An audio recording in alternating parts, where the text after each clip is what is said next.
মানসিক ভারসাম্যহীন মহিলাকে ধর্ষণের অভিযোগে অভিযুক্তের 10 বছরের সাজা ঘোষণা করল কাকদ্বীপ আদালত। গত 2021 সালে কাকদ্বীপের অক্ষয়নগর এলাকায় এক মানসিক ভারসাম্যহীন মহিলাকে ধর্ষণ করে ওই এলাকারই যুবক দেবদাস ওরফে ঢোলু। এই ঘটনার পরেই 2021 সালের 3রা সেপ্টেম্বর হারুর পয়েন্ট পোস্টাল থানায় ওই এলাকারই বাসিন্দা নান্টু দাস একটি অভিযোগ দায়ের করেন। সেই ঘটনার তদন্তে নেমেই পুলিশ অভিযুক্ত ওই দেবদাসকে গ্রেফতার করে।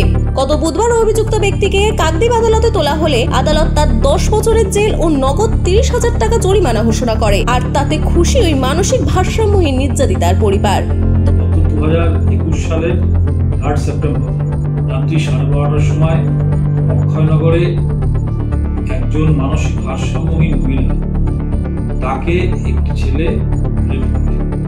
সেই ব্যাপারে হারুর থানায় একটি মামলা হয় 319/2021। সেই মামলায় যে তদন্তকারী অফিসার সাব ইন্সপেক্টর জাহাঙ্গীর ও তদন্ত করতে নেবে, তদন্ত চলাকালীন যে আসামি দেবাদাস, যার ডাকনাম হচ্ছে ঢোলু, অক্ষয়নগরে বাড়ি, তাকে গ্রেপ্তার করে এবং খুব ভালোভাবে তদন্ত করে নির্দিষ্ট সময়ের মধ্যে আদালতে চার্জশিট সাবমিট করে। তারপর বিচার শুরু হয় এবং বিচার প্রক্রিয়াও খুব তাড়াতাড়ি হয়। এটি যে ফার্স্ট কোর্ট কাকদ্বীপে, বিচারের শেষে ওই আসামিকে 10 বছরের সাজা ঘোষণা করা হয়েছে এবং সাথে 30,000 টাকা